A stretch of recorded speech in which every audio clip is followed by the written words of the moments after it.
Hai hai hai, selamat datang kembali teman-teman semua di channel Mimin ini.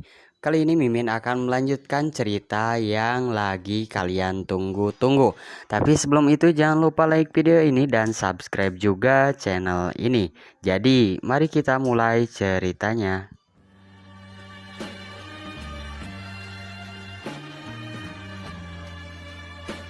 Bab 13.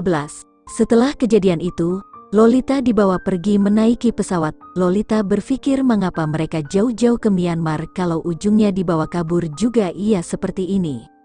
Entah tujuan mereka kemana, tapi yang jelas Lolita bisa menangkap sesuatu yang mencurigakan di sana. Lihat saya, Alex dan John, seperti membicarakan hal serius di bangku penumpang.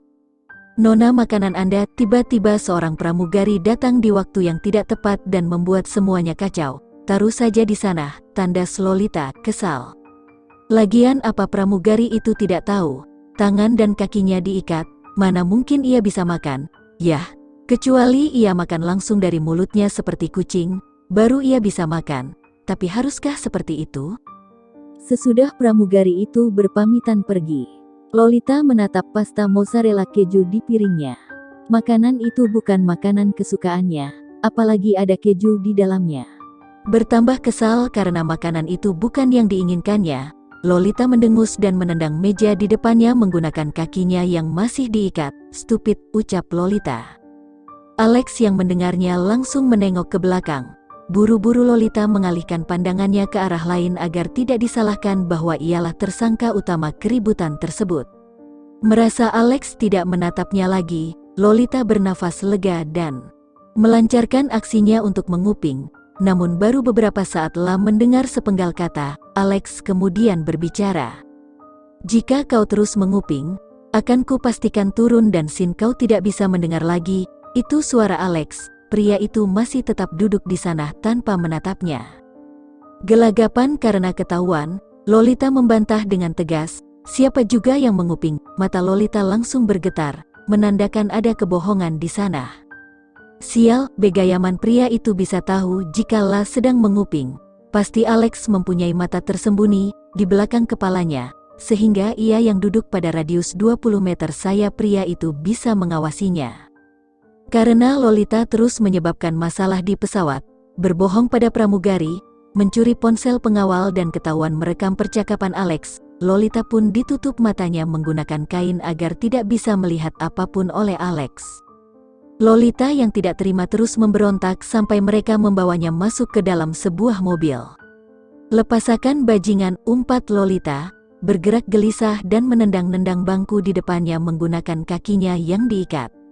Diam, jika kau terus bergerak dan memberontak seperti ini, bukan hanya tangan, kaki, dan matamu yang tidak bisa bergerak, tapi mulutmu segera aku sumpal setelah ini. Suara ancaman dari Alex seketika membuat Lolita terdiam.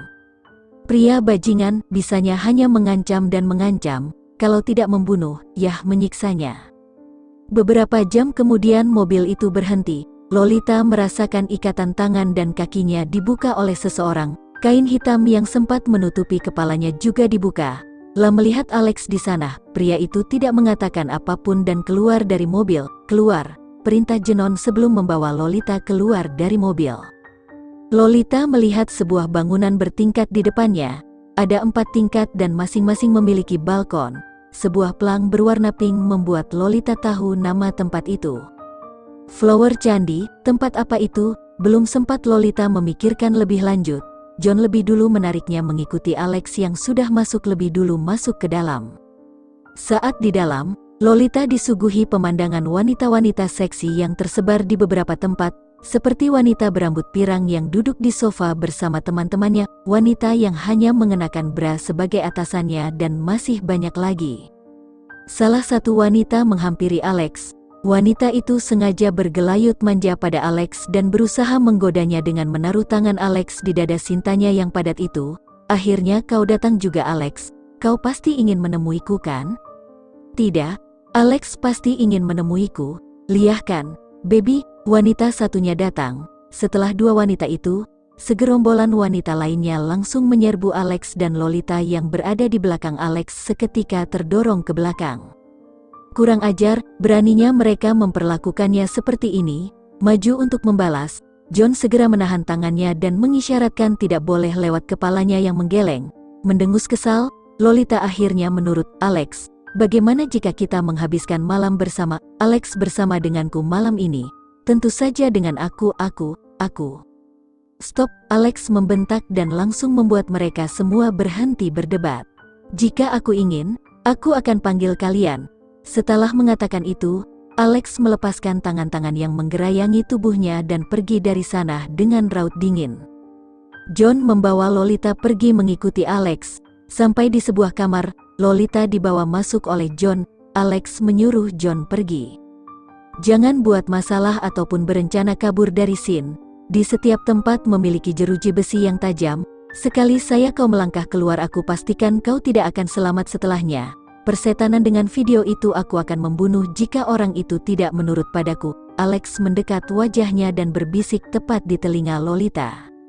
Camkan itu. Setelah bisikian penuh ancaman yang dilontarkan Alex, pria itu bergegas pergi dari sana, tak lupa menutup pintu dan menguncinya terlebih dahulu. Brengsek, Lolita mengepalkan tangannya. Lihat saja, La masih mempunyai segudang rencana untuk kabur dari sini. Memangnya La takut dengan ancaman Alex? Tentu saja tidak. Selama berhari-hari aktivitas Lolita masih sama. Makan tidur. Dan yang membawanya makanan setiap hari selama di sini adalah para wanita seksi itu. Sering sekali, mereka menggerutuk setiap kali melakukannya di pagi hari hingga malam hari. Wanita sialan, jangan bawa makanan tuh lagi. Garis bawah itu perkataan Lolita saat sedang kesal. La bahkan melempar makanan itu ke lantai. Karena wanita itu secara sengaja menumpahkan sup panas itu ke pahanya. Kau berani membuang makan itu? Dasar gembel. Setelah wanita itu mengatainya, terjadilah pertengkaran antara Lolita dan wanita itu.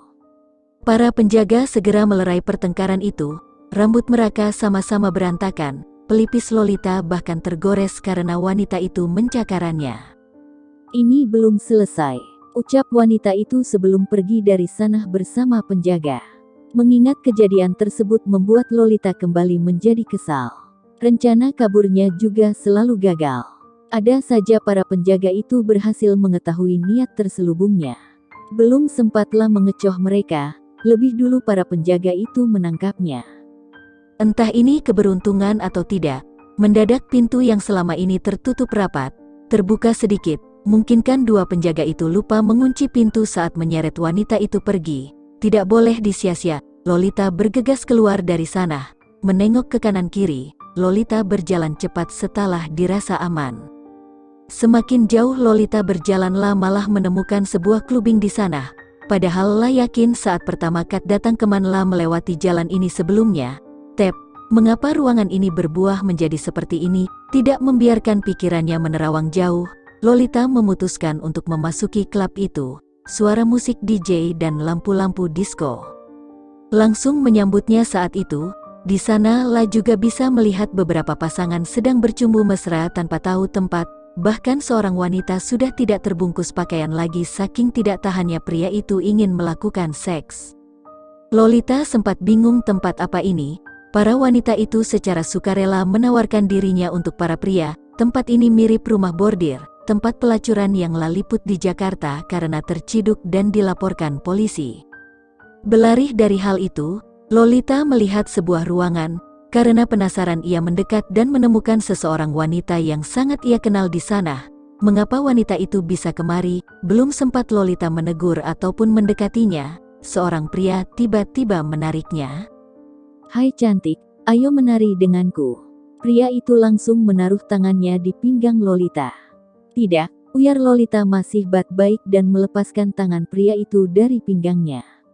Ayolah, hanya sebentar. Pria itu masih memaksa dan menariknya hingga ia terjatuh ke dalam pelukan pria itu. Tidak, Lolita berusaha mengontrol emosinya. Ayolah, kau pasti akan menikmatinya. Sebuah tangan menyentuh paha Lolita. Sontak Lolita mendorong pria itu agar menjauh. Pria itu tidak terima. Wanita sialan. Suara tamparan terdengar nyaring di telinga Lolita. Lolita tidak percaya baru saja La ditampar. La memegangi pipinya yang perih dan menatap pria itu nyalang. Kau hanya seorang pelacur di sini. Seharusnya kau layani aku, Jalang. BRAKK. Lolita memukul kepala pria itu menggugkan botol kaca yang sempat ia ambil dari pelayan yang lewat.